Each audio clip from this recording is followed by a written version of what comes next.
Good morning, everyone. Good morning for this InteractionSeeds webinar. So before we jump into the topic, let me introduce you the project. I do not know if all of you know about InteractionSeeds, so I will briefly introduce it before I introduce you the agenda, what's coming next, and then I will give the floor to our speakers. So the InteractionSeeds project, it's a project that has been funded by the European Union under the Horizon Europe program. So it's a coordinated and support action that lasts 2 years. We are coming to an end. The project will end in December this year. And so the objective of the InteractionSeeds project was about fostering citizen engagement through the collaboration of art and science. So we've tried over 2 years in 5 different ecosystems to explore what does it mean to collaborate with the arts. What does it mean when you are in an R&I project? And we tested various collaboration models so as to raise awareness or to co-create solutions with citizens. So we explored various models that are easy to replicate. This is really important. Please have in mind that all what will be presented, except from our guest speaker, that is Nicole Loeser from the Institute for Art of Innovation and Innovation in Berlin, all what we've tried to implement was really with a tiny budget, about 3,000 euros, so that we can really show to the R&I stakeholder that we can start with small steps, that you can engage with an artist and collaborate with him or her really deeply so as to engage with the citizens. So it should be like easily replicable in any of your R&I projects. This is really important to have in mind. It's what we really try to reach with InteractionSeeds. So by the end of the project, by December, you will be equipped with some replication guidelines as well as a self-assessment tool where you can try where do you stand in terms of knowledge valorization, citizen engagement, and artistic approaches for your citizen engagement activities. So in order to not say too much, then I will just briefly introduce the agenda of the day. So at the beginning of the webinar, we will have the first half an hour really focusing on biodiversity topic with the intervention of Nicole Loeser from the Institute for Art and Innovation that will present the Ocean Future Lab initiatives. Then we will address the soil biodiversity with Itziar Vidorreta from the InteractionSeeds project, and so from the GAIA cluster based in the Basque country. We will have time for exchange from question from you, and then we will move to the second part of the webinar, where we will address more urban topic and activity with Magnus Eriksson from the Research Institute of Sweden and Richard Widerberg, that is a sound artist that have been involved in the project, and so they developed the Future Sound of Cities initiative in Sweden. And finally, we will end in Kozani with Eleftheria Moretti and Vasilios Balaktis that will present the Climate Sub app in order to reach and implement the Kozani climate neutral city by 2030. And again, we will have time to exchange and discuss. So if you have any question, any comments, please use the chat box. And at the end, we will see, perhaps we will open your mic so that we can have more formal discussion. And then before I give the floor to Nicole, do not hesitate to explore and browse our websites. We have developed a third version of our Success Stories magazine, so as you can really discover and be inspired by those ways to engage citizens through art science interactions. So far you have like 5 examples, but you have way more on our website, and a few more will come by the end of the month. We will have a workshop together with our sister project, so the Voice project, that is more focusing towards upskilling the artists. So we will have a workshop for the policymakers and the regulators so as to really show them the impact of such collaboration, and so that we can discuss the support they could provide at regional or European level. And finally, and I'm sorry for the slide, we will have our last webinar in December that will focus on AI literacy. And so you can register. I will put the link in the chat right after. Okay, I speak too much already, so I'm going to give the floor to Nicole from the Institute for Art and Innovation. So Nicole, welcome. Thanks for joining us. And yes, you can now share your screen. Thank you. Wonderful. Yeah, thank you so much for the invitation. I'm really looking forward to all the other presentations and also how we can, co-learn and co-design our futures. So my name is Nicole Loeser. I'm the director of the Institute for Art and Innovation here in Berlin. But I'm also the co-founder of the Futuring Alliance and the Alliance of Youth-led Futures that were just co-founded earlier this year. And my research and practice explore how art actually can be a catalyst for systemic change, especially in the way we govern, we value and relate to our ocean and water systems. And in times of ecological breakdown, technological acceleration, but also epistemic uncertainty, we face not a single problem to solve, but entire systems that must be reimagined. And therefore, I also give you a better overview of what we are doing at the Institute for Art and Innovation. Because the key question for us as cultural actors is how can art cultivate futures literacy needed to redesign these systems from within? And IFAI is an organization where we realized several EU projects, and we are, I think, in Dutang based in Berlin. And we are aware that systemic change requires that we move really to relation, right? Understanding how every creative act is embedded in larger ecological, social, and economic systems. So future-oriented practices, therefore, need to imagine, but also prototype new behaviors and governance models and create so-called feedback loops between vision, experimentation, and transformation. And this is also why our work focuses on developing transdisciplinary infrastructures where artists, scientists, and policy actors learn to think and act systemically together. And I start before we actually did the Ocean Future Lab. We started also with an EU project, the University, in 2017 actually. And the goal was not to simply reflect on water and ocean protection, but also to explore how art-led initiatives could support entrepreneurship, reshape public engagement, and policy thinking. And we established a pan-European ecosystems where artists, scientists, entrepreneurs, and educators, but also policymakers, all were collaborating on joint sustainable pathways. And the project showed that art can generate distributed agency, enabling individuals and organizations to take aligned and systemic level action. And that was also the first step in recognizing that transformation requires not only communication and understanding, but also that we need to take aligned system level action. And for us, it was a kind of new architecture that we built with the university because the power of art science collaborations is really what lies in bridging emotions and evidence, but then also transcending roles, because the artists not only serve as cultural translators, but also are enablers, right? And can bring people together where then all the different disciplines can collaborate.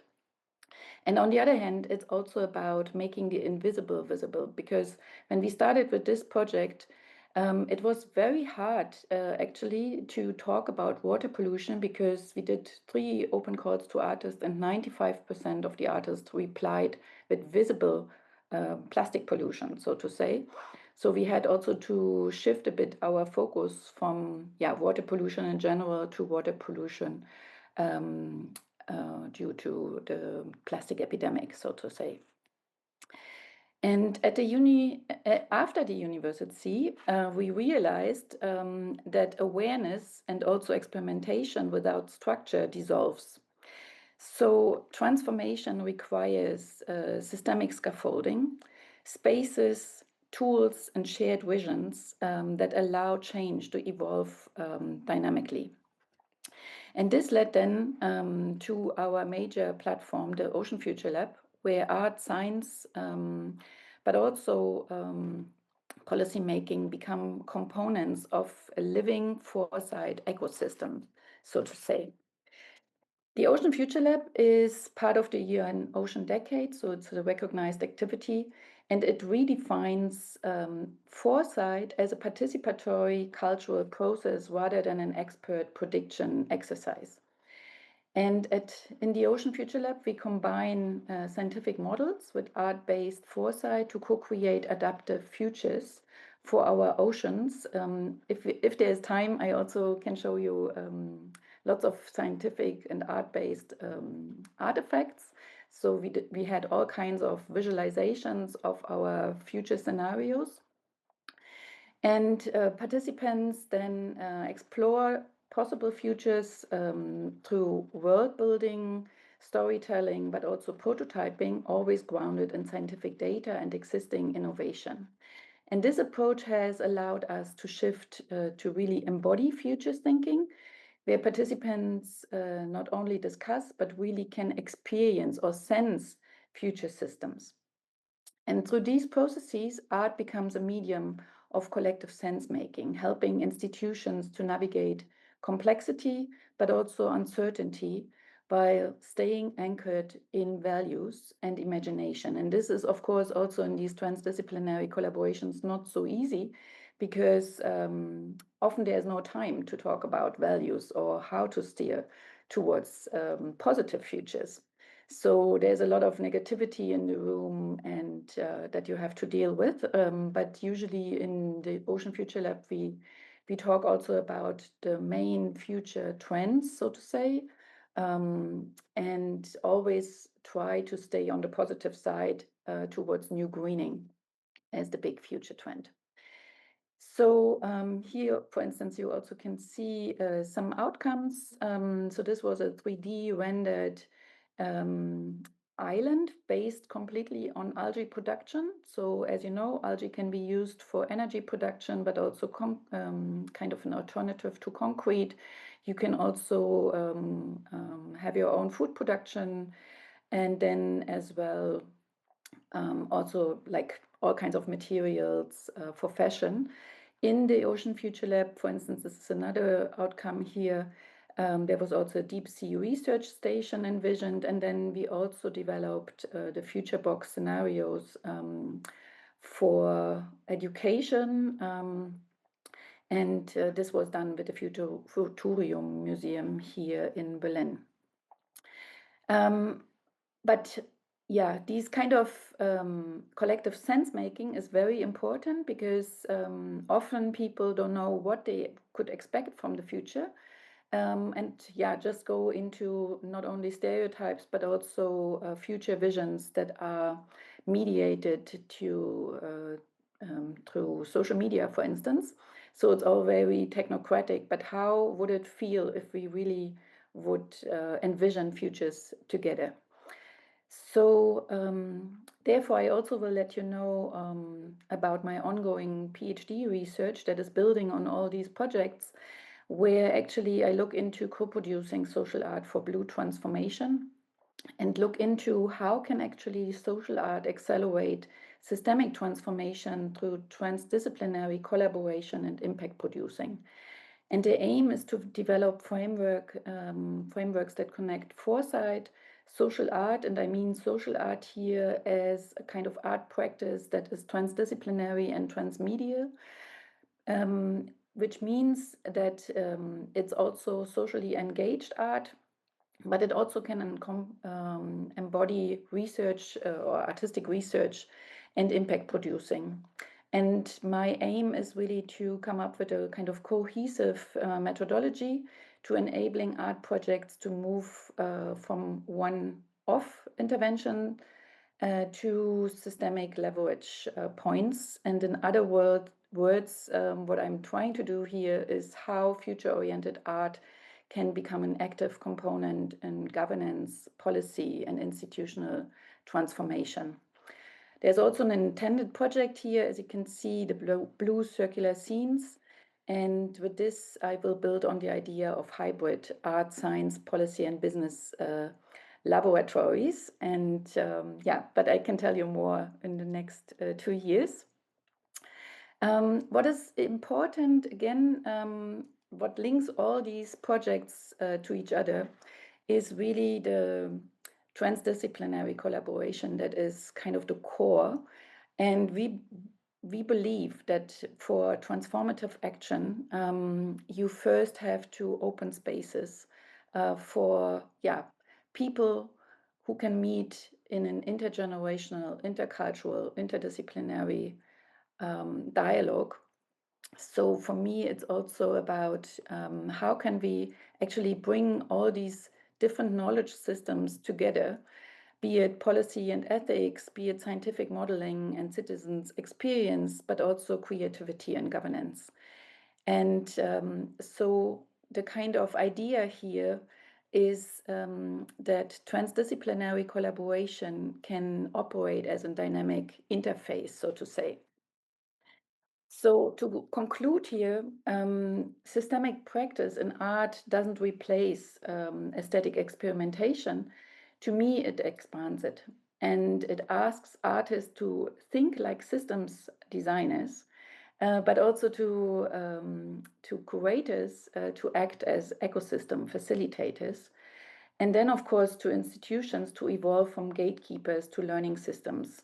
So for me, what is really important for all kinds of ocean and water related challenges is how can we cultivate, as art and science collaborators, how can we cultivate also futures literacy? So to the ability to really reimagine relationships and co-create adaptive futures grounded in ethics and empathy. And and if we are to address the transformation ahead, thinking of ecological, technological, and social challenges, we need, of course, imagination, but also futures thinking and co-creation to really build cultural practices embedded in how we create, govern, and learn. And art offers the medium to sense and prototype the future before it arrives. But science offers the grounding and to make it really credible.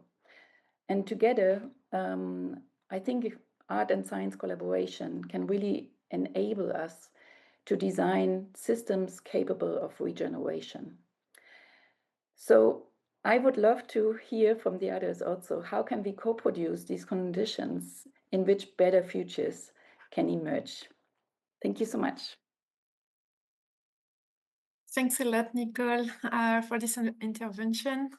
Is there any question from the audience? Perhaps we have time for one question, and then we move to Itzi's presentation. But do you have any question for Nicole right now? Do not hesitate to write it in the chat. I have one actually. In the meantime, Nicole, about like this culture of art science interaction and this generation of positive scenarios. This is great to hear because sometimes we can really feel anxious about our future, especially with this ecological anxiety and so on. Was there any follow-up actions with the workshop participants in the Ocean Future Lab initiative?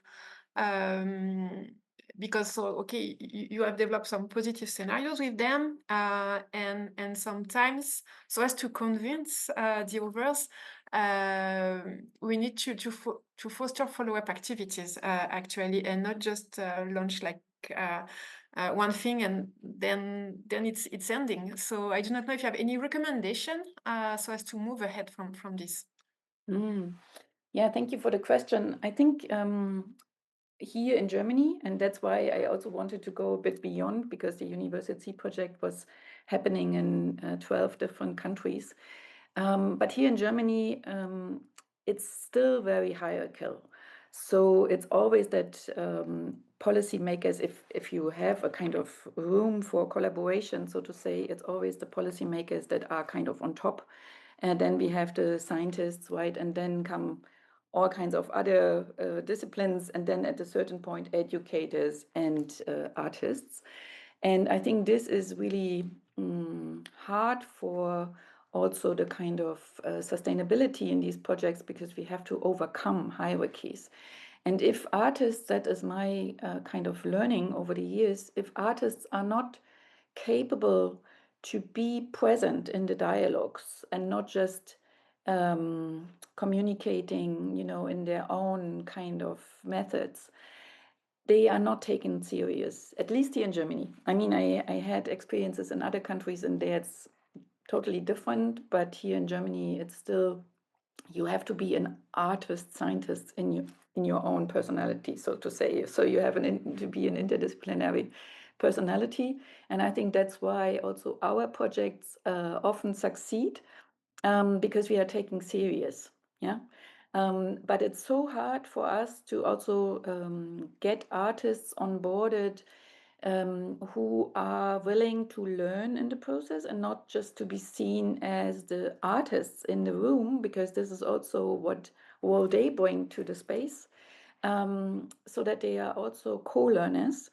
And I think this is that's why I think I also I'm so much in my PhD at the moment, because I really want to break the rules, right? So, and also empower artists to become more system thinkers, futures thinkers, and so on and so forth. So to really be enabled to bring some creativity into the space that is needed. Besides the aesthetic value that they also bring in, right? So, but I think for long-term sustainability regarding these art-science collaborations, I think we all have to find a new compass, so to say, so that it's not just a competition between the different disciplines, or even, the different knowledge systems that we incorporate, rather that it is a kind of common understanding that we would like to aggregate our knowledge systems. And by that, we open new spaces for understanding, for sense making, for experiencing. And I think then it also will be successful for the collaborations, because everyone is open to something new.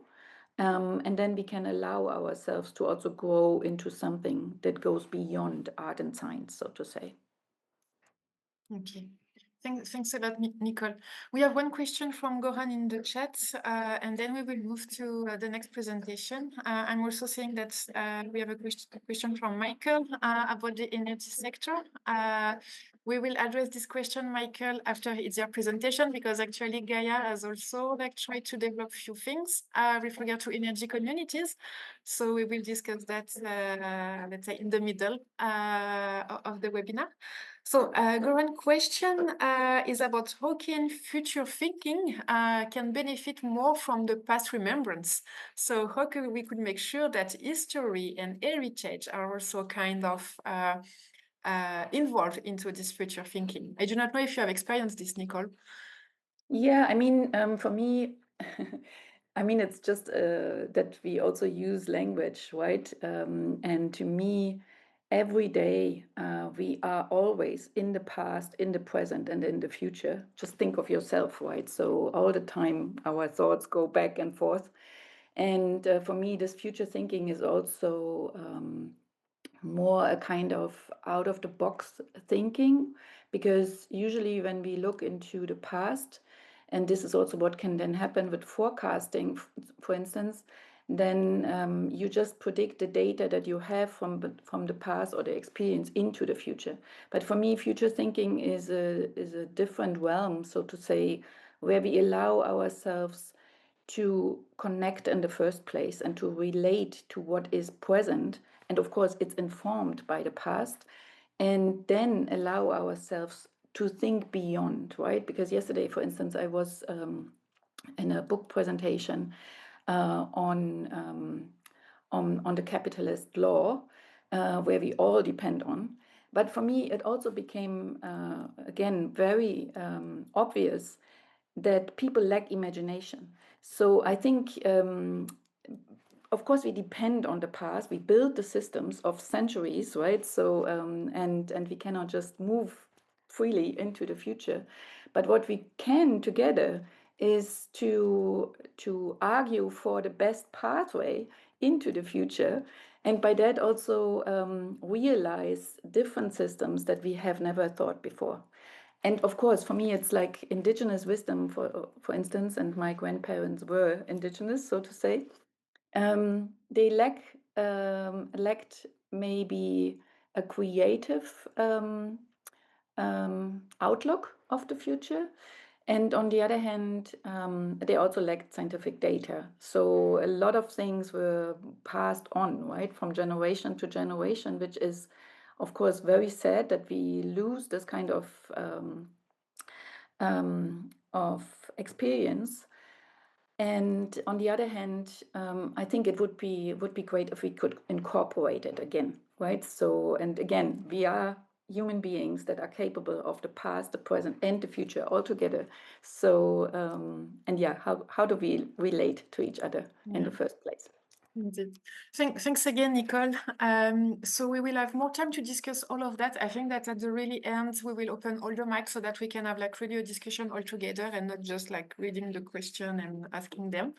But as the time is running, I will give the floor to Itziar. Thanks again, Nicole. So Itziar Vidorreta from the GAIA cluster in the Basque country. So GAIA is the industry association, let's say, of applied knowledge and technologies. And they are also like coordinating the Basque district of culture and creativity in the Spanish Basque country. So Itziar, you can share your screen. Okay.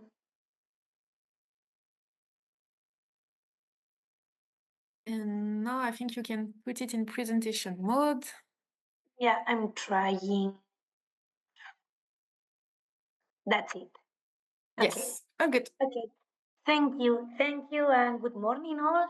Thanks, Stephanie, for the introduction. So yes, I am Itziar Vidorreta, and I am working in the international department at GAIA, working in the EU projects related to the environment, climate issues, and so on, because I am an environmental engineer, but I am the responsible of the Basque District of Culture and Creativity as well. So nowadays I am working in a lot of interactions relating environment, climate issues, sustainable development, also energy communities that I have read some questions about that, and art. And today I am going to introduce you a seed that we have worked through InteractionSeeds project called mycelioac. This mycelioac means mycelium in Basque. So this time we are coming to soil. So we are moving from ocean to the soil. Okay. So the challenge of or how we started working in this interaction, it was related to the Basque soil living lab that we are coordinating, and in which we are working as a priority in soil literacy. So, as you know, soil is much known as a dirt, let's say, or something in which we are working on, no? But not as a living, breathing ecosystem, which it is really essential to life. So, what we wanted with this interaction was to make people aware of the importance of preserving the soil and really the indicators of biodiversity that we have in our soil. So for you to know, soil literacy combines broad awareness with specialized understanding across a range of disciplines through communication and educational activities that bring soil closer to people's life. Okay, so in this interaction, we have worked with a public university of the Basque Country, with the art students. We have worked with scientists as well from the university as well, with some SMEs working in a biosphere reserve, which it is Urdaibai, and also with some children and families living in this area of Urdaibai, which it is a protected area. So for us, soil literacy is not is a tool to raise awareness, and this seed is about awareness raising on soil literacy. This is an example. Of course, there are another initiatives that maybe we can discuss later on, but I am going to go in deep to introduce you to this example for you. So the mission was to present and celebrate the outcomes of a collaborative process linking science, art, and community engagement around soil health and biodiversity. So the location was in the Biosphere Reserve of Urdaibai, located in the Basque Country in the north of Spain, and also in Bilbao. The Biosphere Reserve of Urdaibai is located 30 kilometers far from Bilbao, let's say. It's a little bit like the Biosphere Reserve of the city of Bilbao. The duration of the exposition was 1 month, but the duration of all the collaborative process was 6 months. And the participants were 30 students of fine arts and pedagogy students of the Public University of the Basque Country as the artists. But then we also had the children and the families of the school and some scientists and SMEs, as I told you.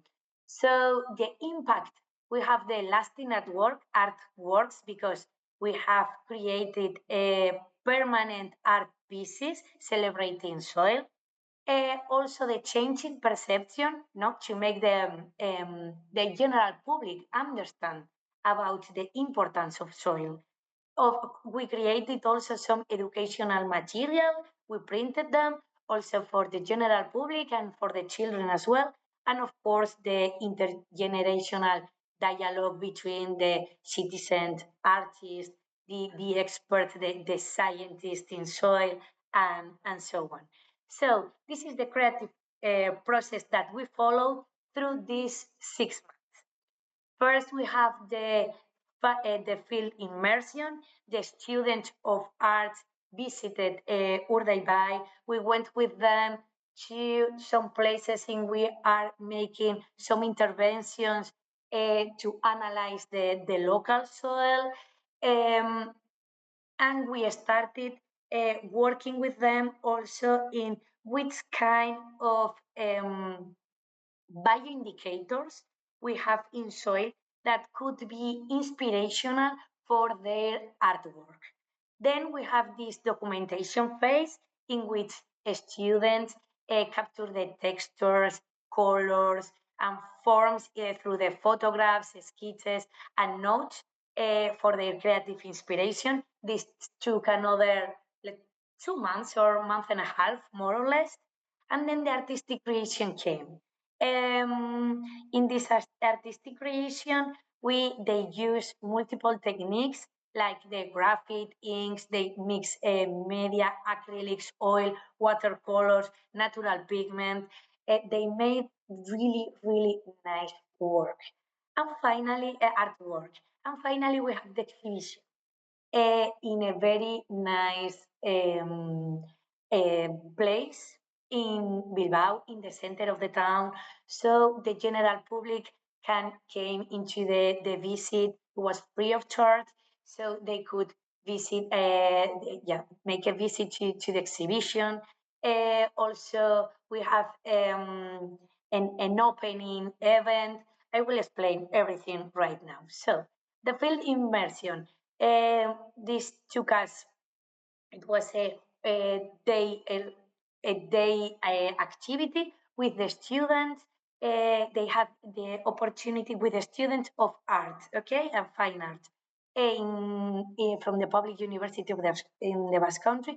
They have the opportunity to meet some local artists, also working with natural indicators, but also with some scientists, so they could feel also the how was the soil in this biosphere reserve, why we wanted to focus on natural indicators.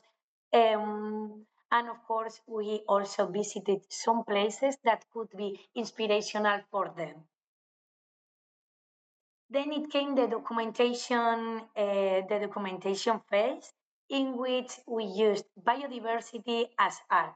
With them, we focus in these 4 areas. First, on the dragonflies, because I don't know if you know, but dragonflies are an insect that they are representing the water quality and the ecological balance. If you see a dragonfly nearby, it is that the water there is a quite good quality. Also the beetles, because they, of course, they are symbolizing the habitat in health, the environmental sensitivity. There are hundreds of species of beetles. They are living in soil, so they were also a natural indicator for us. Of course, the butterflies and moths, because they are an indicators of the ecosystem diversity, with hundreds of different species as well. And finally, the migratory birds. Why migratory birds? Because they are the symbol of the Urdaibai Biosphere Reserve. And of course, they are eating for the nutrients in the water and in the soil. So if we have more migratory birds, and if they are coming each year to visit us, it's because our environment and our water and our soil are of good quality. So having this in mind, the artistic creation started. We have a monthly progress meeting with them, with the draft of the paintings, the drawings, also according to the methodology selected with the professors of the Public University of the Basque Country. So here are some inspirational works and how they started working, no, from the boceto to the final artwork. And of course, the second and final iteration of artworks, which were completed by the end of May approximately. And we made also the selection of the paintings and drawings for the exhibition. And we created also a soundscape. We made a recording on 2 hours of about how the biosphere is the reserve of Urdaibai is sound. So we made a recording. Of course, it wasn't. We were recording for more than 3 days, and then we finally made a final record of 2 hours. So during the exhibition, also people could hear and feel which is the sound of the biosphere reserve of Urdaibai. So it was like an immersive exhibition, no? Not just watching the artworks, but also feeling it through the sound. And we had also the participation of the children of the local school, in which they are working also in this soil literacy, and they help us decorating the material that we are using to analyze the soil in the biosphere reserve of Urdaibai. So you can see also here some materials that they decorated also. And finally, we have the inauguration of the exhibition with a welcome, presentations, roundtables, the soundscape, of course. The different artists came to explain their artworks. We have the professors from the university, also some teachers from the school, and yes, it was a really, really nice day bringing all of us together. Then the exhibition lasts in this area, in this bar for a month in Bilbao. Nowadays, we have the exhibition in the Biosphere Reserve of Urdaibai. Nowadays, it is in a city hall, and then we are moving it to the school as well. So everybody can visit it. Yes, and we are doing different presentations there as well. So here you have another pictures of the exhibition. And finally, we printed also a fanzine as a gift for the participants. Here we made a compilation of all the artworks of all the students of the university, but also explaining all the methodology, how we have been working during these 6 months. This printed material, it's available also online. I can send you later on if you want. But also it is printed also and we are giving it to the people visiting the exhibition in the different locations. So the exhibition experience, for you to know, it was in June.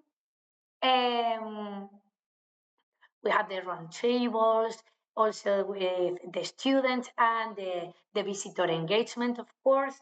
During the exhibition has been here in this area for a month, and we have a total of more than 100 of visitors to the exhibition. So this, of course, the exhibition was about soil literacy and focus also in the soil indicators in Urdaibai, but they are not very different to the soil indicators that we have in other parts of the Basque Country or even in Europe. So it was very nice. It can be replicable in other places. The artworks are there, more than 30, and yes, nowadays we have them in Urdaibai, but they will be moving to other places. And that's everything from my side. So I'm here for any question. This is just an example of what we've been working on since the last 6 months. It has been really, really inspirational for us, bringing together a lot of different people, science from the university, just bringing together science from the university and artists from the university, from the same university, has been a really enriching experience. So we will continue on that because we are learning a lot and we want and we believe on that.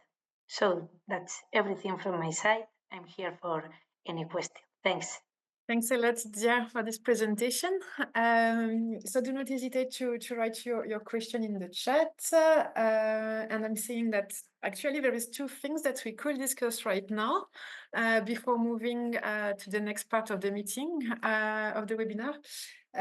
So there is one question from Michael that is about like how this beautiful art is connecting in the communication with the citizens, with Soul Health, and what are the main message actually you are passing to the citizens through this artwork and through this exhibition? And actually I have one question about this that is more about like, is there any follow-up? So I think that we have well understood that this exhibition is not fixed. It's something that is mobile and that have the aim to be installed in various infrastructure, let's say, at the city level, in schools and so on, so that you can target, I guess, various parts of the population. But what is really like the main messages you are conveying to the citizens now? Yeah, first is coming back to the beginning, is to make them aware on the importance of soil, because we've been working a lot on here, at least in making a lot of activities on the importance of preserving the ocean, making a lot of activities also against the plastics in the ocean, collecting plastics and whatever, but we have done nothing about the soil. Right now here, I'm talking here, okay, in the Basque Country. They only know that some soil it's polluted, mainly because we were an industrial area, and that soil is polluted and it takes a lot of time to make new buildings there, but they don't know about the importance of preserving all the soil and the natural indicators that we have there. That's why we thought, okay, let's focus on these first 4 natural indicators that are very, very visual, because if we start talking to them about, I don't know, chemical pollutants and something that they cannot see, is going to be very, very difficult. Let's start with some natural indicators that they can see, they can feel, no? Like the dragonflies. The dragonflies, it seems that why are they going to be like it? Why it is good to see a dragonfly? I didn't know that before, but dragonflies are a very real water quality standard, and also to preserve also our health. Dragonflies are eating more than 200 mosquitoes a day. So, and you know that mosquitoes also are the main drivers of some diseases also. So it's something also connected to our health as well. So this is quite complex, of course, but let's start with something very easy, natural indicators that we all like. Everybody likes butterflies, maybe not dragonflies, but everybody likes butterflies, and also birds. Then beetles and dragonflies, maybe not, but it was something like that, no? So make it really, really simple. And just make them aware that soil is not something dirt and something in which what we can throw our waste, and it's something to, yes, to work on, but it's something that we need to preserve, like the air quality and the water quality. It's something else. It was just that, starting from there. Yeah, it was a start then. Thanks. I hope that it replies to your question, Michael. I think I will soon open your mic as well as the mic from Rosie Luchetina, so that you can discuss more about the engagement, how to reach the people that usually are not joining such kind of activities. I think we could all have like a reflection on this point right now. But before we jump into that, I think perhaps to complete also, Itziar, what you said, so it's the first step of engagement you have conducted here, and it's embedded into a living lab context. So I guess that it has like an ambition to continue and to grow, so as to perhaps create solution or co-create solutions with citizens, define perhaps some rules or stuff like that. Is it what is coming next? Is there any plan? Yes, we are going to make them some interventions in this area in Urdaibai, very much focused on soil, but we have to identify with the citizens which interventions we want to make and why. That's why now we have the exhibition in this city hall in a village in this area, so that people can start identifying with that where they want to make these interventions. They are going to be focused, of course, in nature-based solutions, because we want more natural indicators there. But this is going to be the first step for the interventions. And then, of course, engaging the local families through the school that is working with us. Yeah, the families and all the population around. Thanks, Itziar. So if I think we have time to discuss this topic of engagement a bit more. So Michael, I'm opening your mic, as well as Rosie. I'm sorry, I'm being a bit familiar and just calling you by your name, but it's way easier. So yeah, I do not know if you would like to react on what we've just discussed, Michael and Rosie. So please feel free. You can speak right now. if you want to. Yeah. Or if yeah. Hello, Yes. Michael. Hi. Good morning. Thanks for the great presentations. Actually, I think my questions were more or less already answered. And probably it's still a little bit, since my background is energy research. I still have a little bit of troubles. I see very clearly where with oceans and water and also with soil, we can show with art how we as humans are destroying the nature and what we lose when we continue as we are at the moment. I see it a little bit more difficult translating this great approaches with art to other domains, as I said, like energy, which is, I would say, much more abstract. So I'm wondering if there are already some projects or some ideas how we also can do that. And of course, and with the main message we want to send, I think it's also clear here, more or less. I think we just need to be careful to not be too negative, but I think we can very good handle that, saying, hey, how positive it is to have all these animals that are art by nature and have oceans free of plastic and all these things. Yeah, but I think we need to really put the positive aspect of that into the center and not too much focus on the negative thing, what we are destroying as the people, to keep the message generally positive. These are my thoughts. I think, we tried a lot with, at least in the interactions we have implemented in InteractionSeeds, to always focus on the positive aspects. And it was not about like pointing out, okay, we are not doing things good or stuff like that.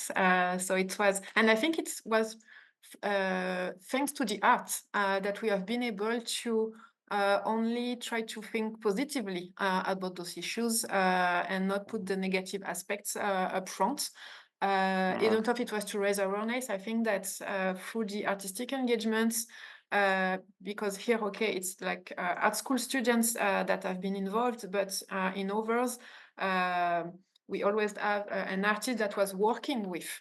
So the artist wasn't like the object, let's say, of the intervention. It was really working with the citizens, with school students, with professionals. And I think that each time the actions was like always turned in a positive way and not about pointing out the negative aspects.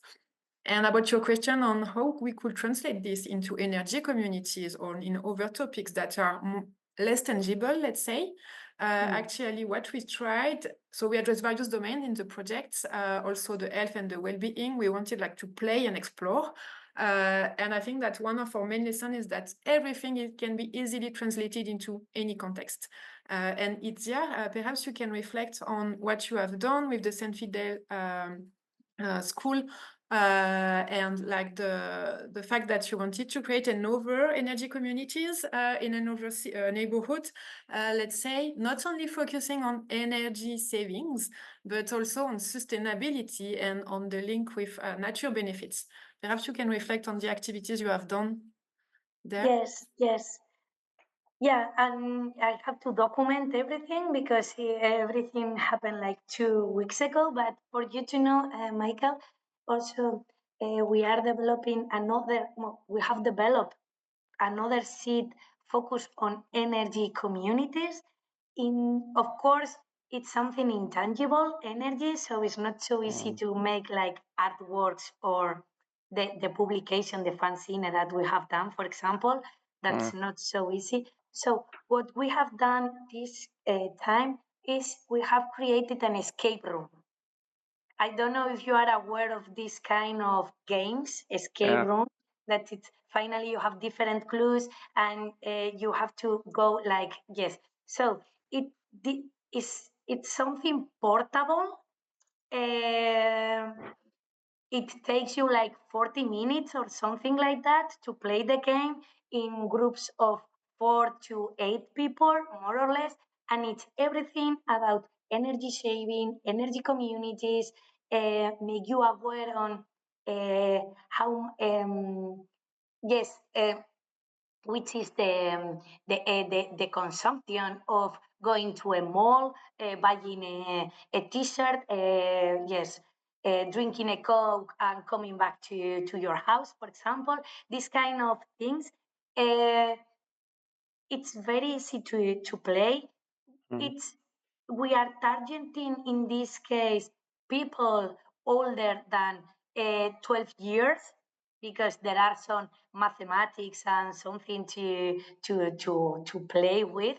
But it's been a very, very nice experience. It took us also quite long to co-create all the process of the escape room. But we have it there. If you want, I can send you some pictures also on how we have been validating it, working with some students. Now we are doing like a escape room day with some families and children, so they work together and making like a competition. And this, for example, has been a quite good experience also related to awareness raising on something so intangible as energy. Okay, thanks. I think it's really a great idea and would love to get more insights on that. Thanks for that. Yeah. Okay, I Thanks. will ask Stephanie and the coordinators about your email. We will connect you. Perfect. Thank you. We will connect you anyway, and so everything is being documented through the success stories that are available online on our website. We already have one on sustainable communities, where at the beginning, I think the first interaction Itziar you have done in San Fidel was about like involving dancers and music players and so on, so as to create, the first relationship. So what is really important is that it's in multiple steps. You cannot do things at once, and that you have to create various forms of engagements that are complementing each other.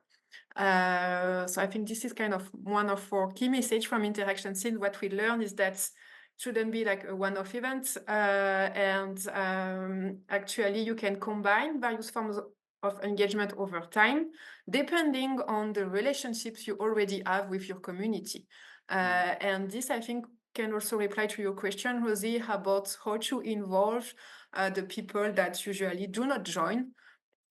So it takes time for sure, but it's tiny steps. Over 1 or 2 years, you can perhaps succeed to reach the ones that are not participating. I think this is like one message from the project. As time is flying, I suggest we move to the second part. And so Itziar has introduced the fact that, it was not only about painting, but also they created a soundscape so as to reflect and show what is the sound of Urda Reserve Park. And actually, this was done in the cities. So I'm now giving the floor to Magnus Eriksson, that is a social scientist from the Research Institute of Sweden, and Richard, that is a sound artist. They work together on the future soundscape of the cities. So Magnus, Richard, the floor is yours. Yeah, thank you. I'm going to share my screen here. We're going to talk about a specific intervention we did in InteractionSeeds, which was an artistic sound walk in the city of Helsingborg. This was the team that was working on it, Richard, me, and also Haley, who's a colleague here at RISE, designer and researcher. So for you who don't know, Helsingborg is a city in southwest Sweden, very close to Denmark. You can take the boat over to Denmark. And this is where the intervention took place.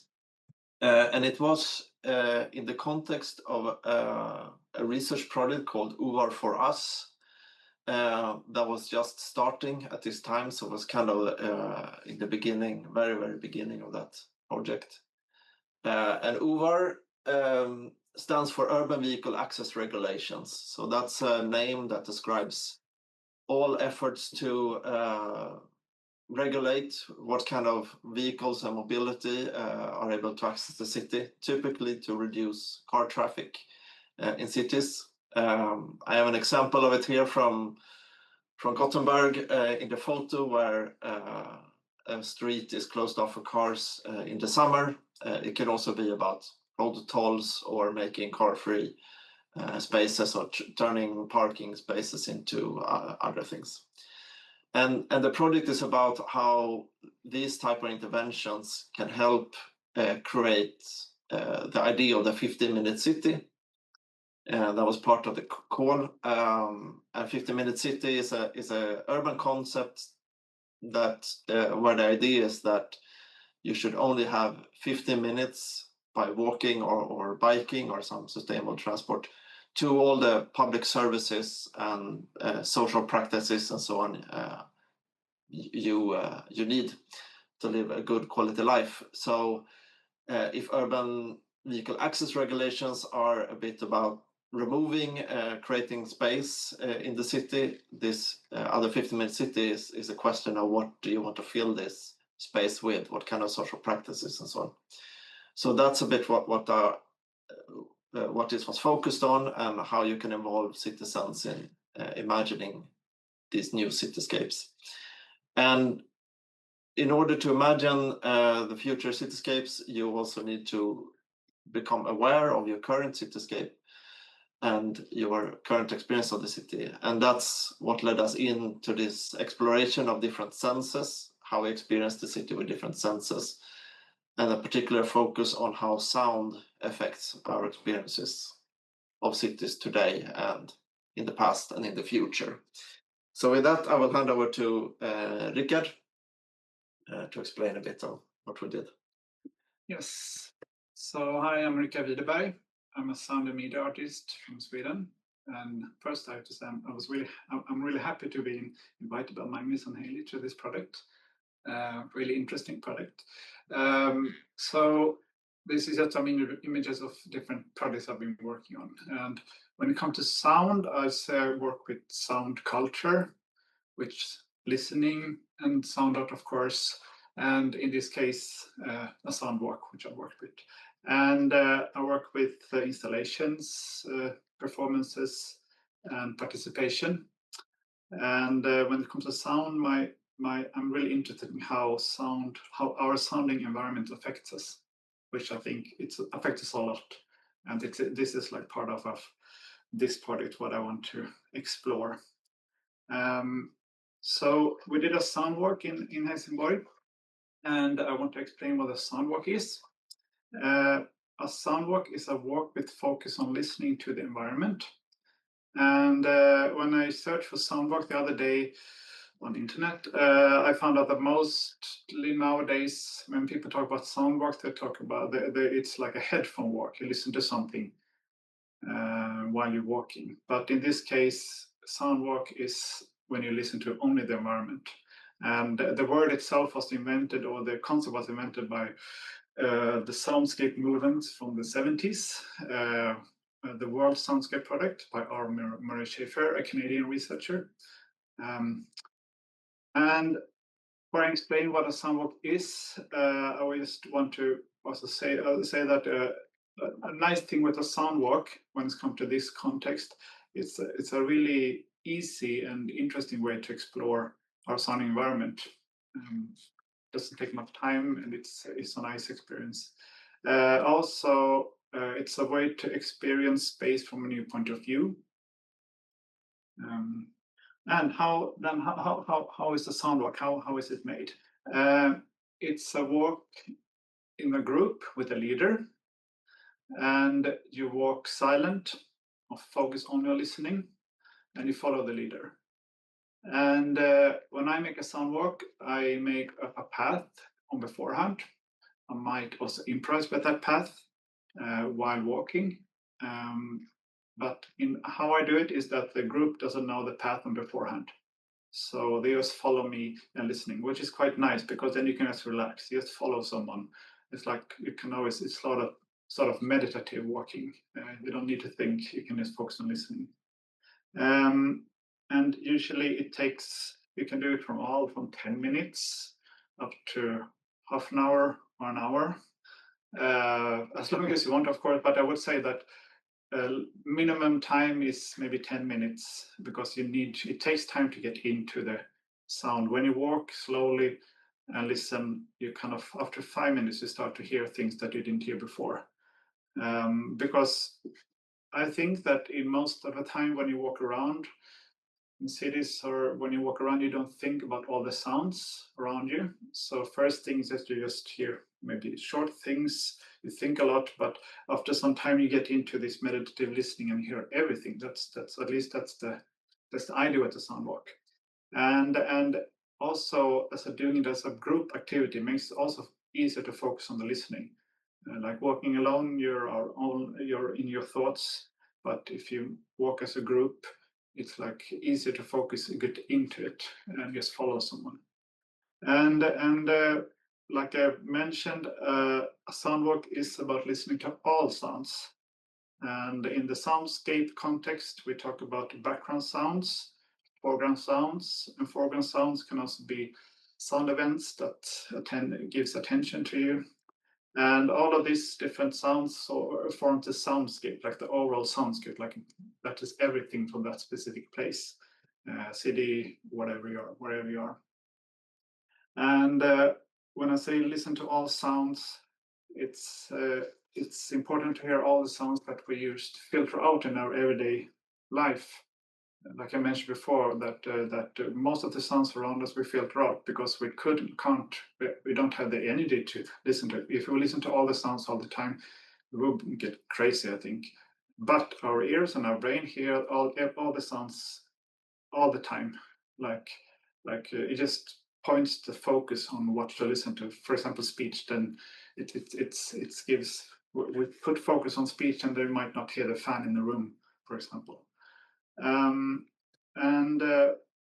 When you do this, also if you listen and get into the listening part, you're also, at least I think, and reflection is that the sounding environment, it affects us a lot more than we think. And we're actually really good at hearing, but we're also like really affected by sound much more than we think. Sound is what we are really intense. There's a lot of sounds around us all the time, and silence on the other way. It's really rare nowadays, especially living in cities in like urban life. It's really hard usually to find silence. You can go to the countryside, but there's almost always some car sounds or a plane passing by. It's really difficult to find pure silence on the earth nowadays. Maybe you're on the ocean, I guess you can. If you're really far away, but at least in the like normal living life of most people on the earth, silence is rare. Also one interesting thing when I do the sound work, which I focus on, is that we are really good at hearing space and room. We're really good at like recognizing where we are, but you don't think about it. Like if you're walking a big mall, you would recognize it if I would show it for you, or you would recognize that you're in a toilet, a small space. So we are really good at recognizing space, but we don't think about it actually. But that is something which is interesting to discuss and think about during sound work. Something to bring up. So the sound work ends with a reflection. At least the way I do it, I've been doing. I think you can do it in different ways, but where we talk for some time about what we heard, what the experience was. Was it any nice sounds, not nice sounds? And this discussion usually can be very long because it's many different thoughts and viewpoints. And quite often, at least when walking in cities, we end up talking about the historical change of the sound environment in cities, which has been during the 20th century, has been a huge change of the sound environment. Like industrial revolution, of course, but also the biggest part is cars. Cars coming into the city has been changing the soundscape of the cities a lot. And also how, for example, harbors in cities has been turned to very active to not active, and now it's mostly car traffic there. So it's also like you discuss about the changing environment of the city, which brings me into Helsingborg. So we did this sound work in Helsingborg in the spring, and I was invited to do that. And the first thing I did before doing the sound work is, of course, start to do some research around the city, Helsingborg, and then I started doing some research on the historical, like the history of Helsingborg. What is the city, how it has changed, and what was the history of the city. And then, of course, I thought from this history, I also thought about the history of Helsingborg soundscape. How is it now? How has it been? And when it comes to Helsingborg, it's a city close to the water, and it's an old shipping and industrial city. So, of course, there's been a lot of these sounds, and the harbor was the most active harbor was historical. It's been like very close to the city center, and the city center is just by the sea. So, at least I think, I never heard it, but I think that probably the most heard sounds in Helsingborg was in the harbor, and the harbor was active, and you probably heard it in the city, in central Helsingborg. But now that is changed. There's like small harbor in the city, but it's very small. So it's changed quite much. By the sea, it's usually quite silent. But then if you walk in the city, there's traffic, of course. Like it's in most cities in the world, traffic is the most like noisy, or the sound of the traffic is what you hear most. But you can also in Helsingborg, since it's an old industrial city, all the industries, which also interesting, the industries, maybe you don't hear them active, but they usually give a low background hum, which I also think affects us a lot. If you would take it away, you would feel like, oh, some sound is not there anymore. And when I did this sound work, I wanted to work in different kinds of sonic landscapes in the city. And I started out with more like a city center active soundscape. So I worked through the traffic and some smaller pedestrian streets with like cafes where it was much smaller, and maybe you can hear small sounds or specific sounds. And then we walked into the big commute station with train and buses and a lot of people, where there's also a boat terminal. So it was great. A lot of sounds there. But then we ended up in the old central harbor, which has been very active and probably also a lot of sound, which was a more passive soundscape now, because there in the old harbor they built a new resident area, and this resident area there's hardly no traffic, just maybe one specific car or so, and there's not so much else going on. There's not so much cafes or bars or anything. It's just like streets, and it's just by the water. So it was surprising how working from the city center and then only like 3 minutes away from there, close to the water, there's no sound at all, or no, but very, very silent. And that has been the most active sounding area probably in the history of Helsingborg. And there we ended up, with a discussion about, there was these people you see in the pictures, there are citizens, residents in Helsingborg. We talked about, the history, how it could be, how they want to have the future soundscape, what is interesting for them, and so on. So. Yeah, and as we mentioned, this was like the start of a project, and we have plans to continue this within this project, also to look at different methods and perspective from artistic interventions in urban life, and look also at previous historical examples of that. And I think there's like 3 main topics that the sound walk also captured that can be explored in different ways. One is art as this idea of a sense and experience in the urban environment, to learn to see the urban environment in different ways or experience it in different ways. We have also seen art as a critical examination of urban transformations, that you can explore what happens with urban transformations, who is affected by them, and how.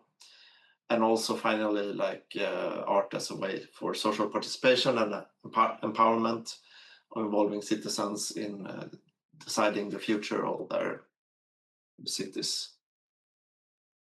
So please, if you have any question on this, we can elaborate further, but to keep time, we say thank you, and please get in touch if you're interested in this.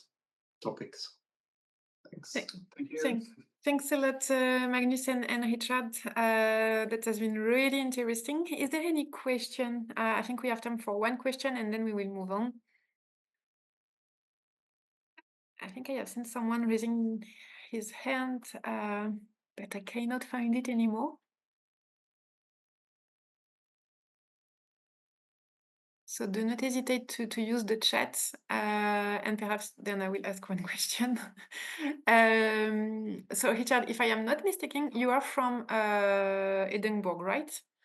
No, yeah. Gothenburg. Gothenburg. Okay, but you used to know the city or where the city has been developed, right? I mean Gothenburg or Helsingborg or Helsingborg. Helsingborg. Oh yeah, Yeah. I know the city. Yeah, I know the city. I have like some relatives living there, so I've been there like studying a little bit and also discussing a lot with them like about the history of Helsingborg. And my partner her mom is from there, so we have like connection to Helsingborg. Yeah. Okay, because I think something that is important is to show and to highlight when you were explaining actually how what was the process during the sound work and so on. You wanted to embark the people in various areas so that they can explore different sound. And I think one of our learning as well is that we must work with local artists so that I think it's the best way to engage the local communities. And what you have explained, I think it's the perfect example. So just wanted to highlight that that we need to work with people from the region at least because you know it well. Actually, you know the local context, and I think this is really important for replication and for our audience today is to really show that to make people more aware of their environment. It's not only when you are involved in a research project, sometimes you are like really disconnected from the local context, and it's important to have someone that used to be there and to live there so as to facilitate the engagement. Yeah, we actually talked about that during the process a bit also, that sound artists and other artists also perhaps are like underused resource in a way of because a lot of them are people who are much more attentive to their environment than maybe the average person. A sound artist living in a city for sure have paid attention to a lot of the nuances about the soundscape of their city and so on. Perhaps other artists as well. If you're a photographer or something, you probably have paid more attention to the visual environment of your local surroundings and so on. So you're right, like working with local artists who are very embedded in a certain context, I think it's a really good idea to involve them. Well, thanks. So I suggest we move to the last presentation. So that is led by Klube. So we have Eri and Vasilios with us today. Thank you for joining. I won't speak and I'll just give you the floor. Thank you, Stephanie. If you could please share the presentation that we have sent you. Thank you so much. So, hello everyone. I'm Eri Eleftheria Moretti from Klube. I will give the floor now to my colleague Vasilis. He's also working in Klube. He's a project manager and deputy head of sustainable and intelligent transition. And also, he worked very closely with the municipality of Kozani during the implementation and also initiation of the Kozani 2030 initiative. And in this context and in the InteractionSeeds framework, we developed the Climate Swipe app. So now I will give the floor to Vasilis and for him to elaborate more on that. Thank you, Eri. Thank you for your kind words. Thank you also for having me. I'm Vasilis, as Eri mentioned, and I'm here today to mainly give you some insights into Kozani and the project's Kozani 2030 and the connections of the project with InteractionSeeds and with the Climate Swipe app. So some words about Kozani. It used to be the country's energy hub for decades.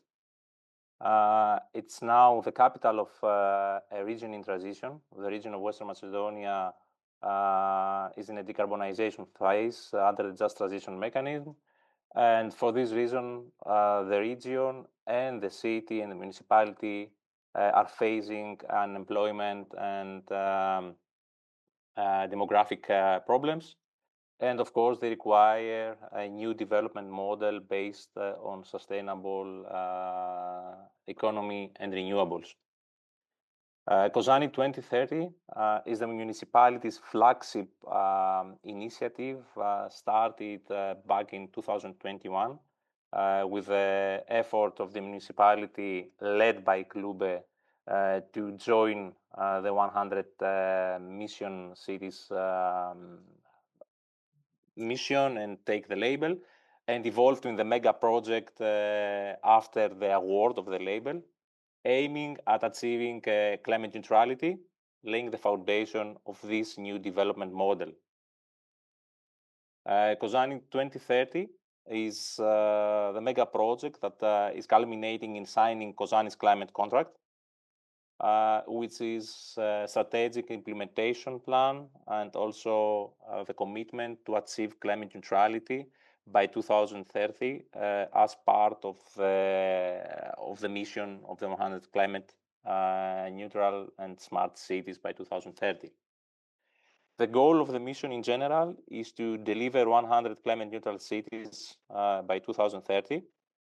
These cities should act as lighthouse, as experimentation hubs for the rest cities of Europe that should follow this example in order to be climate neutral by 2050.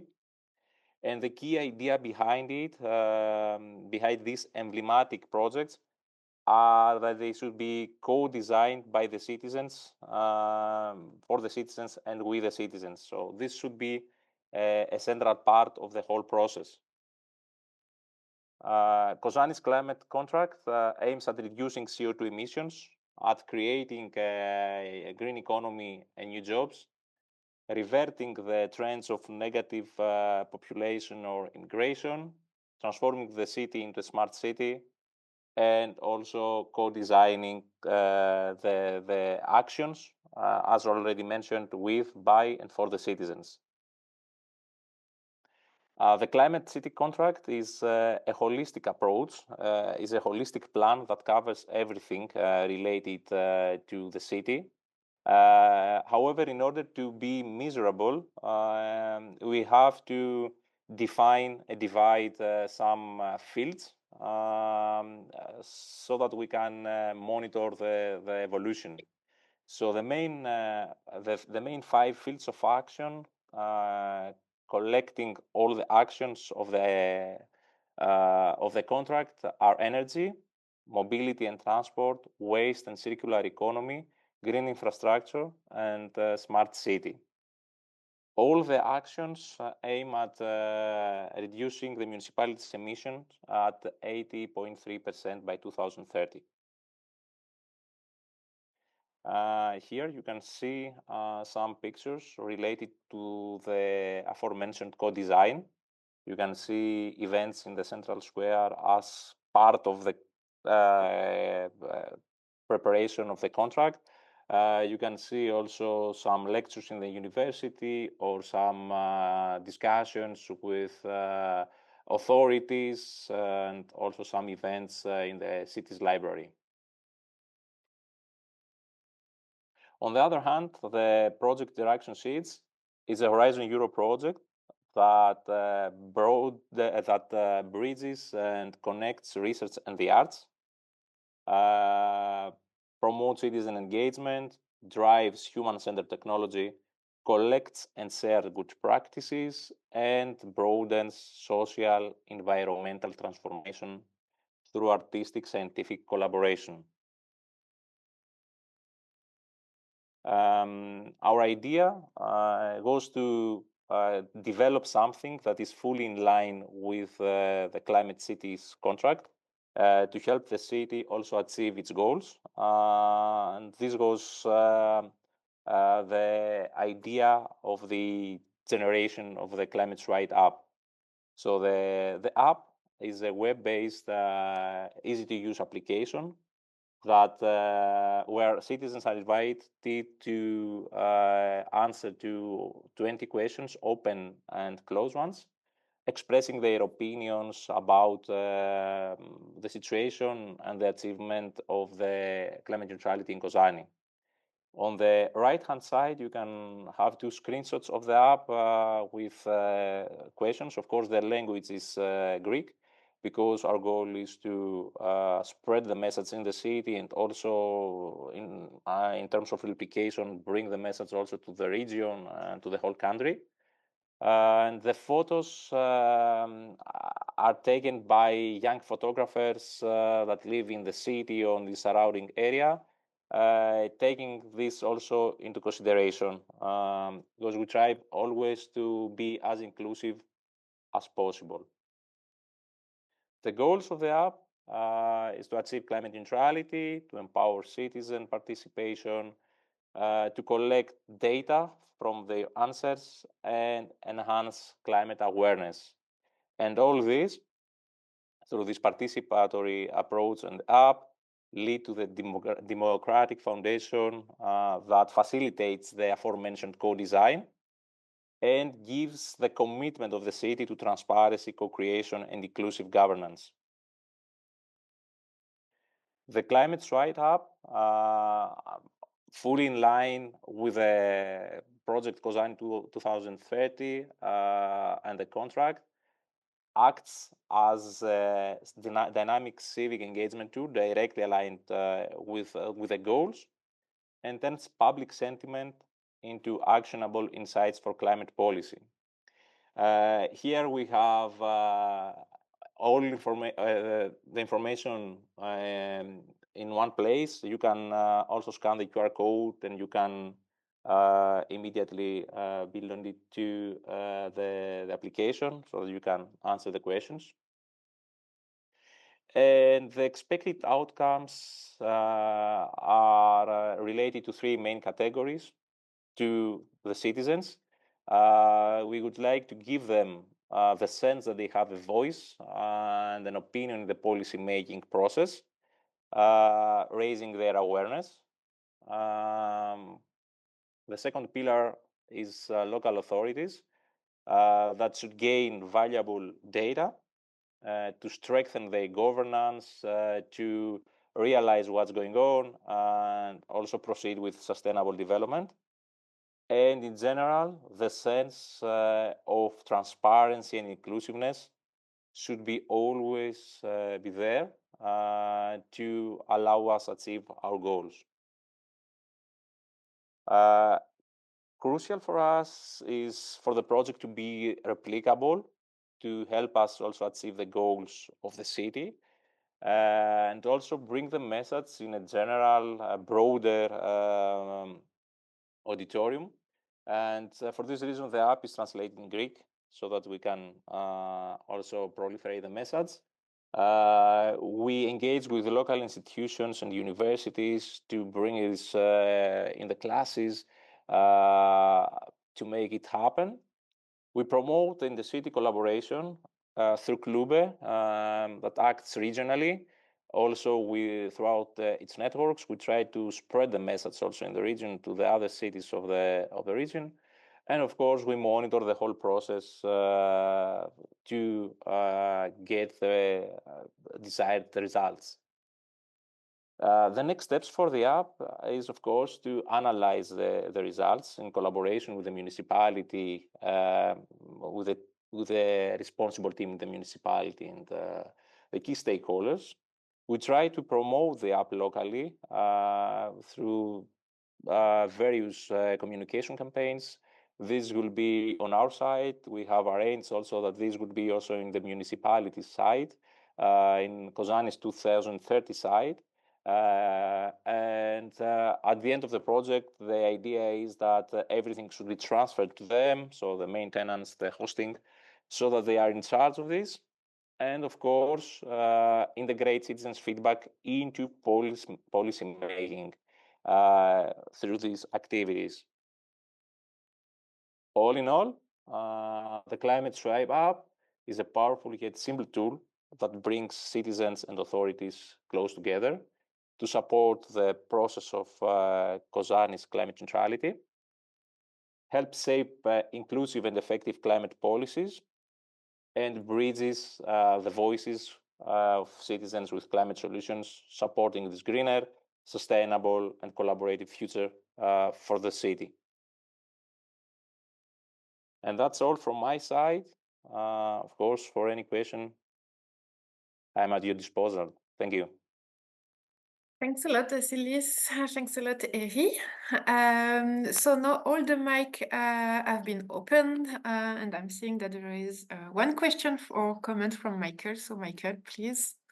Yeah, first of all, thank you for the great presentation. I have actually two questions. The first would be, what are the concrete content of the questions that are included in this app? Since unfortunately I'm not speaking Greek, I wasn't able to read it. So yeah, of course. The main categories are related to climate neutrality and how climate swipe or InteractionSeeds could support this goal. For example, you can see here, I can translate the two pictures. yeah, That the number 3, so this one, the closed type question, is to what extent you have been affected or your life has been affected by the climate crisis from 0 to 5. So as simple as that, so that we understand how aware are the citizens of what's going on. And question number 4, that's an open type question, is do you believe that renewables is an essential solution for the energy transition, etc. And so, for example, there are different categories related to renewables, to mobility, to waste, also related to the pillars of the fields of action of the Climate City contract. And these ones could be categorized also here, and you can give your answer. For example, these are related to renewables. The next session, so if you continue in question 6, I think mobility pops up. And if you go to question 11, then you have waste or general or social inclusion and other stuff like this. Okay, so it's really a tool so that public authorities and other people can understand how citizens are thinking about specific aspects of the transition. This has been already embraced by the municipality, to tell you the truth. So I had a discussion with them, and they mentioned immediately, okay, we are going to integrate this to our website. So normally with municipalities, the process is longer, but that means that it rang a bell for them. So that is crucial for them. So let's see how this evolves. But the first approach and the first reaction is more than positive. Because this actually would have been my second question, if you already know how it will be implemented into policies. Because what I see from many projects is that is a typically point of frustration for the citizens. They give feedback in workshops or in questionnaires or whatever, and this information is brought to the policy makers, but then it somehow just disappears. And it's not, the citizens often don't see how their feedback is incorporated into policies or the planning. So this would be my question, if there is already some structured approach in your project, how the feedback will be incorporated, apart from obviously that you will tell the public authorities what came out of the service. Of course. So to tell you the truth, the municipality, so if we were, now I'm answering on behalf of both projects probably. I don't know if you are referring to InteractionSeeds or if you are referring to Kozani 2030. But in order to, let's say, achieve the goals of Kozani 2030, the municipality has established a transition team. So has developed an organization, Kozani's development organization, that is in charge now of this project, supported by us, but does the daily business, let's say. And they have their own website, etc. Of course, a key part of this organization and of the contract is not to frustrate the citizens with another tool or with another workshop or with another approach, etc. But on the other hand, it's crucial for people to understand that also without these processes, we cannot go further. We try to integrate this in the smoothest possible way, to make the process participatory, to make the results visible afterwards, to give them a voice, etc. But okay, of course, you know the problem, so it's difficult to be solved. So and that way, also we try to tackle it. So to be as smooth as possible, but take them also into consideration. Because on the other hand, if you don't have something, citizens are complaining that you don't take them into consideration. So it's the most crucial, I think, is that you create these tools, but afterwards take their answers into account. This is the most crucial part, and to communicate this the right way. We try and we guide also the municipality to do so, but at the end of the day, it's their job to effectively do so. Okay, thank you. You're welcome. Thanks, Vasilios. Eri, I think you wanted to react as well on Michael's question. Thank you, Stephanie, and thank you, Michael, for your question. Actually, to answer both your questions, firstly, we needed to mention that the basis for the development of this specific app, the Climate Swipe app, was an initiative, an app that was developed in Malmö municipality in Sweden. We had the kind guidance from RISE on this specific thing. They provided to us what happened in Malmö municipality. This app was developed upon totally different sectors like nutrition, like everyday life. And as you can imagine, there is a huge difference between a municipality in Sweden and a municipality in a rural region in Greece. Therefore, we had to rethink upon the questions that we will need to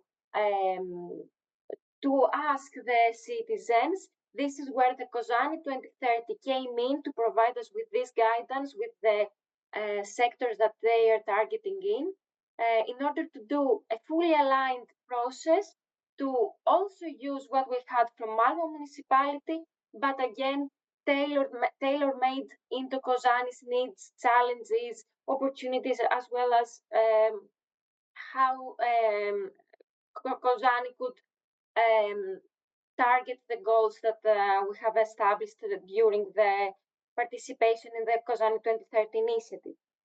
Also, as you asked, of course, it is very important to see how these results are going to be implemented into a strategic, let's say, approach from the authorities.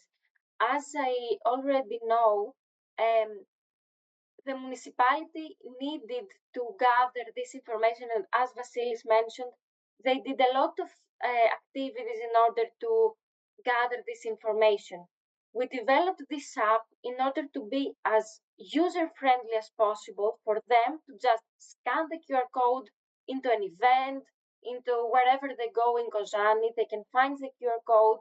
We will promote it more and more in order for them to give them the opportunity to be as vocal as possible and to provide us with this input that for so long it was difficult for the municipality and the COSANI 2030 team to gather. So this user-friendly app is way more efficient for this specific thing. Gathering information is always very important for such strategic development. Thank you. Thanks, Eri. And one question, or is there any other question from the participants? It can be on any of the interactions that have been presented so far, or about the reflection on how we engage actually the people that are usually not, for instance, participating to online activities, not replying to surveys, or or coming to the workshops and so on. Another question from the participants?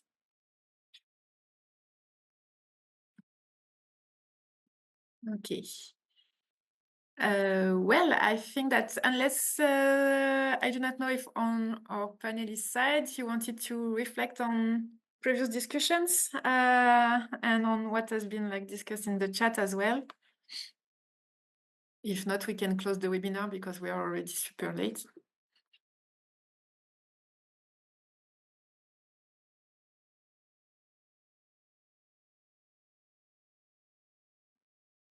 No, okay. Stephanie, yeah, maybe Yes. I have Yeah, one Nicole. question. So my question to all of you would be, I think it's so important what everyone is doing, but for me, the real question is how can we join forces in the best way? And I would love to hear from everyone, what are you working on that we can join forces?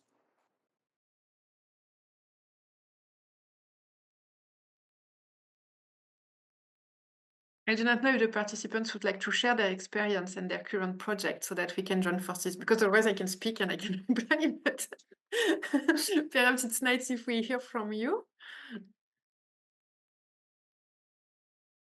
I do not know, Nina, if you are there.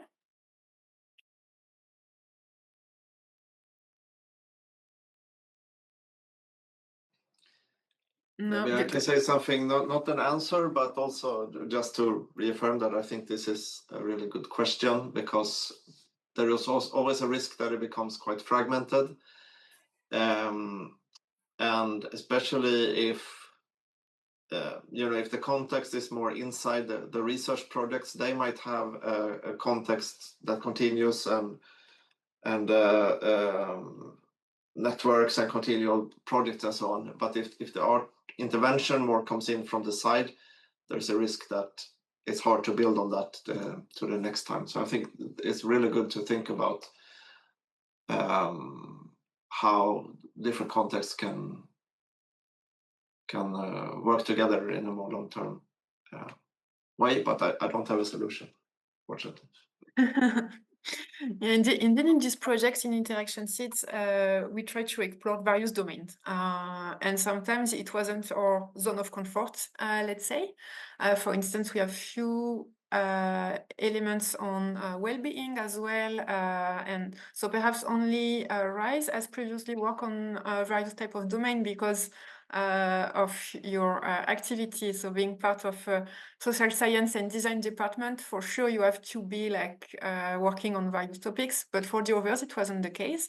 And so we try to explore. What we see at some point, and as Eri has reflected, is that, for instance, what has been done in Malmö was more focusing on food and what are our current behaviors towards this, how to make it sustainable, and they try to translate it into COSANI 2030 context that was more about the adaptation to climate change. But I think that's, even though we are working on different domains, we can learn from each other. So perhaps more working towards capacity building, involving the local authorities in such projects, and making them aware about how to engage with the citizen, and making sure that the citizens' reflection and perspective are integrated into their strategic planning. I think, in my opinion, it's perhaps the best way to continue to build synergies and work all together, even though it's in various domains. For instance, Nina, if you are there, we are together working on the Kalishi project that is about how to make the sustainable preservation of our heritage building more energy efficient.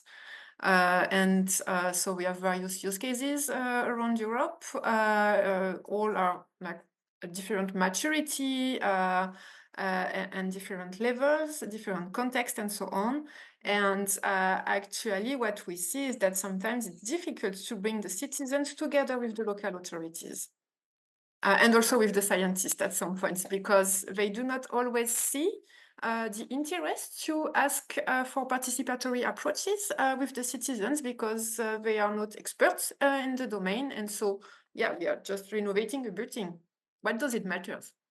For instance, you know, the first reaction were that. Or we have like, oh, but it's touchy, because then we have to engage and making sure that what is being discussed, we are like not only discussing, but we are like implementing those reflections into our plan. And this so far, yeah, it's something that is really critical. And I think that the artistic approaches can really help to break the ice, make people more comfortable, and to build trust. And so, yeah, it's not, I'm diverging. It's not replying to your question, Nicole, but I think you've also brought up another topic, because one thing is how do we open spaces, right, for collaboration, so in general, and on a local level, for sure, it makes sense. What I can see also from the perspective of Germany is that all kind of funding on for transdisciplinary, not only research but also collaboration, is so limited and so niche. So it doesn't, you can't scale at all because there is no funding available. And now we have to see also with the new European project funding schemes how we can deal with that, right? But I think it becomes harder and harder. I mean, the challenges become more complex, right? But the rest of the system doesn't acknowledge that, or we are too siloed or separated in our research and practices. And therefore, my question is really deep laying, so to say, because I can't wait, right? For me, it's always like I'm impatient and time is precious. And how can we coordinate better? Even the systems around us are super strong and solid, so to say. Yeah, indeed. Perhaps, Nina, you have things you wanted to Yes. reflect on following Nicole. Just yes, thank you. Just a final, just something from me quickly, but I think the challenges are so great, and I know we mustn't be negative, but it really is difficult. What Nicole said right at the beginning, she said about the hierarchies, the power hierarchies that are just in existence when one's trying to bring about these change, and they're very real. And that can be between, I myself have experienced it with, the strength of technical partners. There's just versus the introduction of like artists or social scientists. I think sometimes those technical partners might view it very much as tokenism, that the social scientists or the artists are brought in as but it's not yet fully embraced, almost as a mindset, as an accepted so that still needs a lot of work. And I just think some of these we need more time to do these, to carry on working in this way. And like you say, it's challenging because the funding might be limited, but there's a lot of deep mindset changes which are also a barrier and make it difficult. Yeah, and so yeah, no easy answers, but I wish there was ways to bridge that and change mindsets. And yet that's very difficult because that's at the human level. That's to do with people and how people think, and it's very difficult to change that. Yeah.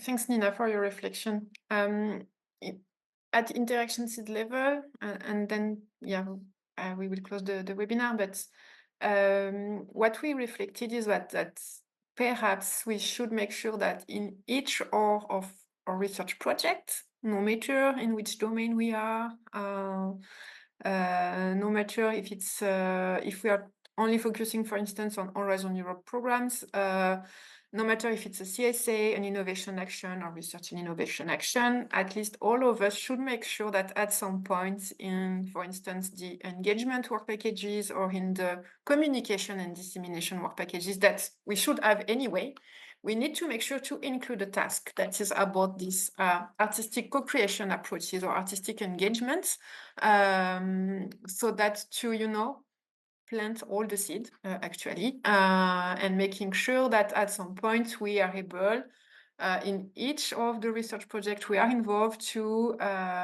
raise awareness towards the consortium partner working through this team, and then making sure that some other type of engagement activities are being implemented.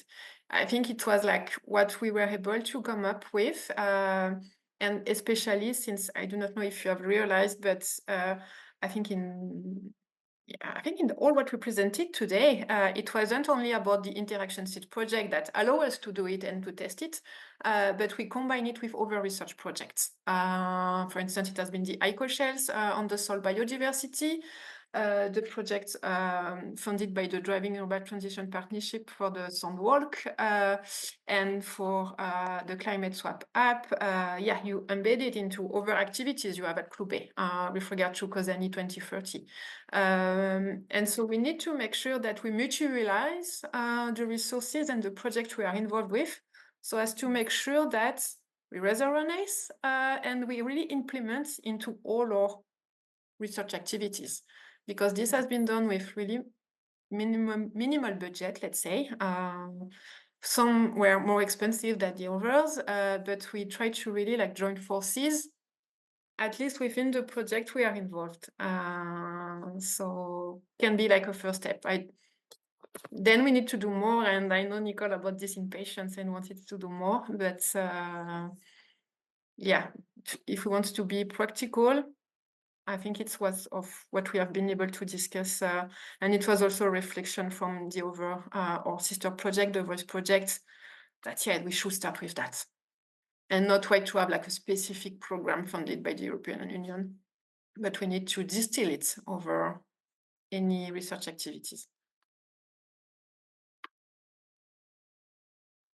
Well, thanks everyone for your time. I'm sorry, I'm really bad at managing time. But thanks again. So we will have some follow-up online with the success stories. The project will end in 1 month and a half. So everything will be like kind of summarized in our latest brochure, recommendation guide, and the self-assessment tool that actually point on some questions that have been asked by Michael, actually. So and then do not hesitate to connect with any of us. Thanks again, everyone, for your time. Yeah, it was a pleasure to meet you all. Thank you. It was a pleasure. Nicole. Bye-bye. Thanks, Vasilis. Thanks, Richard. Bye-bye.